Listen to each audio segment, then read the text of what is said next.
Good morning. We'll have today the second meeting of the General Affairs Council under the Romanian Presidency. This one has a heavy agenda.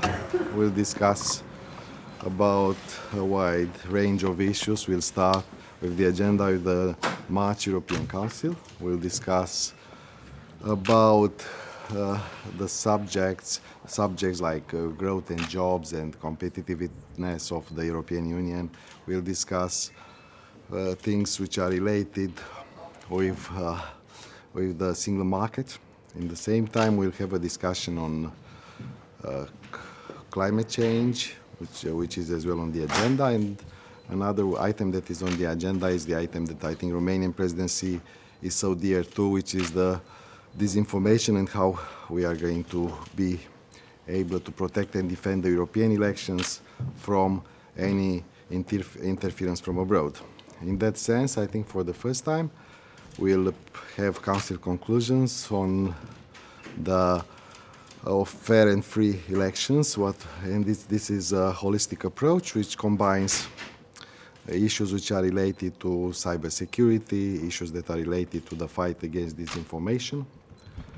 And as well, I invite everybody to thoroughly read the conclusions. I think there are going to be interesting things inside. Then we'll move to the next subject, which is the one we said from the very beginning we'll have on each of our councils, that is the MFF, the multi-financial framework.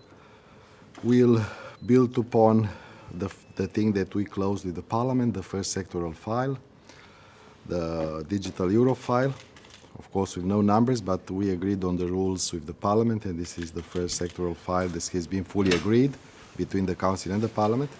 And we'll discuss about Romania's view and the Member States' view on the nego box. We expect to continue to test the water in and then to follow it up with a new not a new approach, but with a nego box that is going to include what the Member States would say today, and as well what we are doing on the basis of bilateral discussions with the Member States with regard to the MFF. We'll have an item that is important for us, is sustainable Europe in 2030, and this is building up on the Commission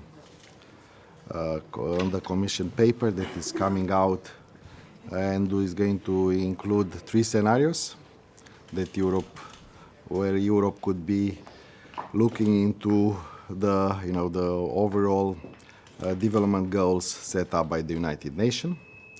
And this is a useful discussion that would go as well would have a part that is more informal over the lunch, and would have as well a formal one in the Council in order to be able to have the follow-up afterwards. We'll discuss Article 7 for Hungary and Poland state of play. And at the end, we'll have the conclusions on EU-Switzerland. This is something that from time to time we have to revisit. It's important, especially in this time when you are very well aware Brexit is so to say coming, and the discussion with Switzerland is even more important, taking into account as a way to express how we are going to see the relationship after Brexit. So that's all. And I will be more than happy to brief you afterwards if you have any kind of questions. Are you expecting a special Brexit summit in March, because you're preparing the summit in March, and Juncker just said it's possible that UK could still participate in the elections. Are you expecting a big Brexit summit in March?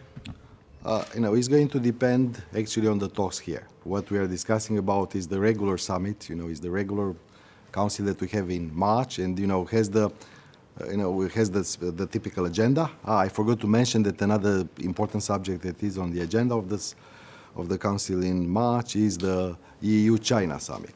And I think that we are going to have a first discussion on preparing the agenda. as well on that respect. So it's going to depend on what the messages are, and of course it's going to depend what kind of change could come in terms of being more confident about a majority in London to ratify the withdrawal agreement. Minister, a question on Switzerland. You mentioned the Council conclusions. Main key element is the institutional framework agreement. Many people in Switzerland think that it has to be renegotiated with the EU because it's not good enough. What do you think? Will that be possible? You know, very well, there is not all the institutional agreement, there is a specific part of it. And I think there is a discussion that is ongoing about the stock exchanges, and I think about some of the things that I think Switzerland would like to have it different.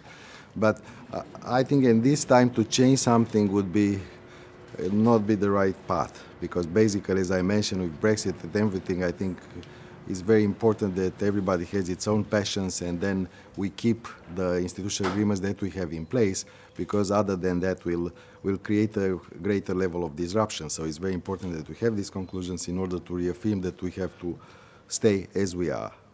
What about Article 7 discussions? What are you expecting today? A roadmap, or what are you expecting? There's going to be a state of play. I think it's about the member states to say how they see the process and where we stand. I think this is a typical discussion of state of play. I will not expect something very dramatic or something that is going to move into the wrong direction. We should not forget it's a very highly political climate. I expect to see it as we go to the European elections.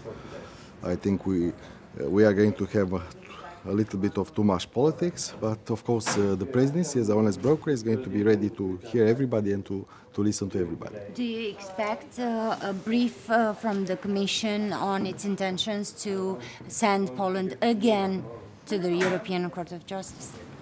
It's up to the Commission to inform us. There is no Do you information. expect a brief I don't on this? expect something that I was not informed about.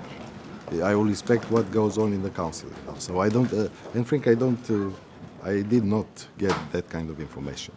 Thank you. Yeah. See you afterwards.